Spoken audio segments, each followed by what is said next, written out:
8 months ago, a neighbor threatened me and my family. He got a baseball bat and threatened to kill me and threatened to call DCF Animal Control. And the police told me and my black kids were out of the house next door to him. His wife also called my kid a racial slur like a year prior to that.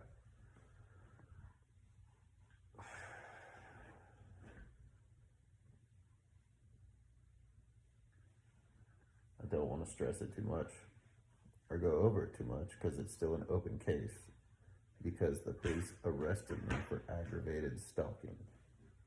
Part of their evidence for me stalking is a video of my puppies from my Facebook page. That's part of their evidence for me stalking this dude.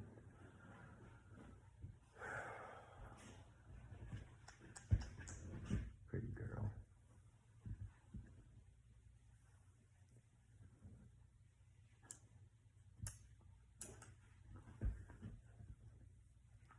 Another situation that happened. I buy junk cars, no longer do that, but I used to buy junk cars and throw signs at night that say we buy junk cars with a phone number. And one night when I was throwing these signs with my son, right around Christmas break, some guy pulls out in front of us in a truck, SUV, starts threatening me, telling me I need to leave while he's holding a pistol. And I'm like, what are you talking about, dude? I'm just trying to work. And he gets all angry, starts saying I stole his stuff, gets out of the car while he's holding a pistol. My son starts to get upset and distraught because he sees the guy has a pistol. The guy comes over to my door and starts talking about wanting to check my car for his stuff. He knows we stole his stuff. My son's getting more distraught and upset. Please just let us go, please don't hurt us, stuff like that, freaking out. And I'm just trying to keep the situation calm and tell the dude, I'm here working, I don't know what you're talking about, we don't have your stuff. The guy cocks the gun and a bullet flies out, almost lands in my car. So obviously he already had the gun cocked. And says, I'm not gonna say it again, I'm searching your car. So I'm like, all right. And DeAndre starts getting really scared at this point because the dude cocked the gun, So little 13-year-old kid's freaking out now. And I'm like, DeAndre, calm down. He wants to search the car for his stuff. He can search the car. We don't have his stuff, so I don't care. Let him search the car. It'll be fine. It's not in the car, and he'll leave. And the guy, I was like, go ahead, search the car. And the guy opens my door and starts looking in my door. And then hits the unlock button, goes in the back, starts checking the back. I have a Honda Pilot, so it's an SUV, so he opens it up, starts looking in the back, sees the signs back there, comes back to behind me, starts looking in my seat, behind my seat, finds a bag of keys from cars that we bought. During this whole time, he's getting distracted, saying things like, oh, there's people over there. I see y'all over there. Come out. I know y'all are over there. And my wipers are on. Who just turned those on? I know someone turned those on. Quit messing with me. And stuff like that. Also, at one point, he sniffed me. And he sniffed me and asked, you're smoking? And sniffed me. And I was like, nah, dude.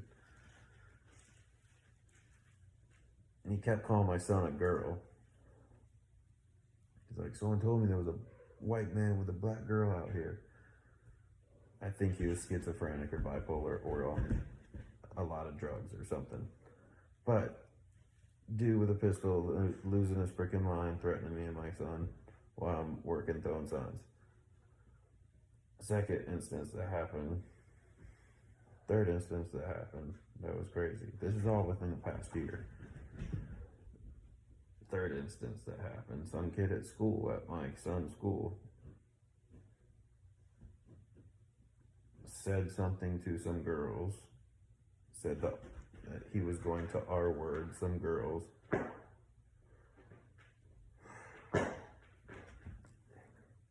And my son was one of the people that heard him say it. The whole classroom heard him say it, but my son was one of the people that heard him say it. So he spoke up and said, yes, he said that. So the kid sent my son a text message and said he's going to kill my son and he'll find out where him and his family live and come and kill him and his whole family. Sent him a text that said that. So the police calls in and start doing an investigation and all kinds of stuff. Those are the three situations that are like crazy people in the last year threatening to kill me and my family.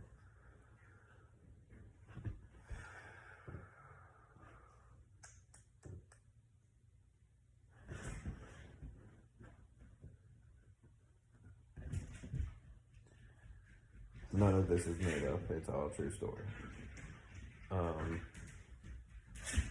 The police have, since the instance of the neighbor threatening to kill me and call my kids racial slurs and saying he's going to use DCF and animal control and the police to get me out of the house next door to him. And that's what he did. He got me arrested for aggravated stalking. All I did was talk on a megaphone, but somehow he got me arrested for aggravated stalking because he falsified statements saying I had a gun and falsified 911 calls and police statements and all kinds of stuff, and he knows police clearly. That's why he's not in trouble.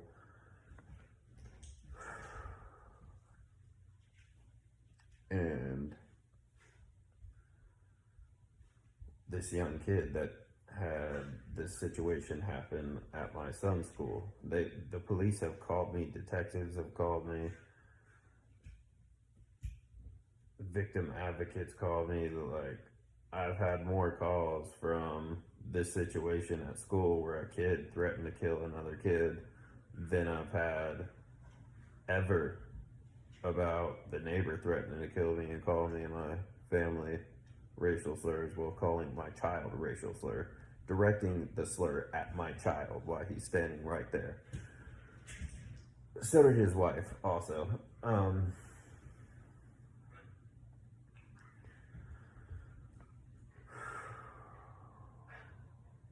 The police, they have called me more about this child, sending my child a message, a text message, than they have ever called about this grown man who did these things that I live next door. They had never once called or said what happened or anything.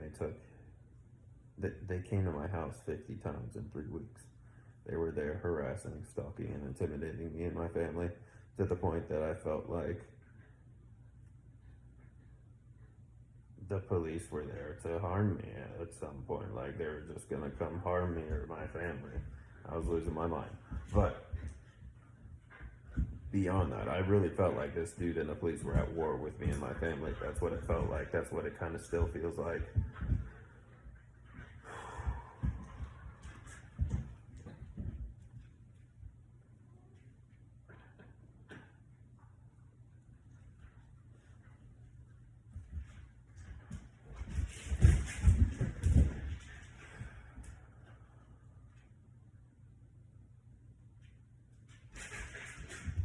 Try to be very careful with what I say. But I also want to speak the truth.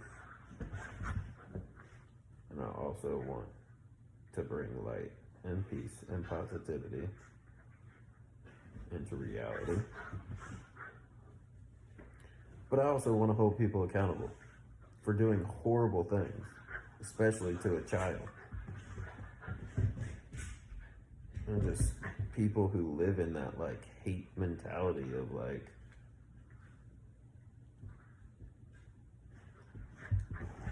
it reminds me of terrorists. That's what it reminds me of. That's what, when I'm 33, when you say the word United States government,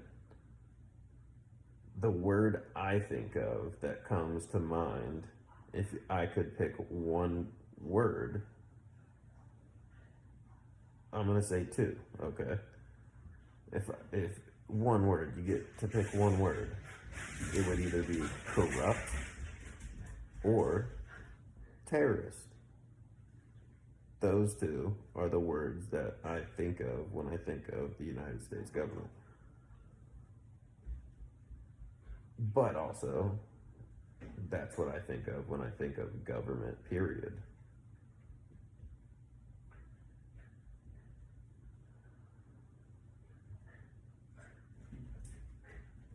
There's a lot of things this country has got right. But also, there's a lot of things this country has got wrong, and they're not held accountable for it. Hence why we had so many instances and stories and experiences that are shared of racism and Jim Crow, slavery, and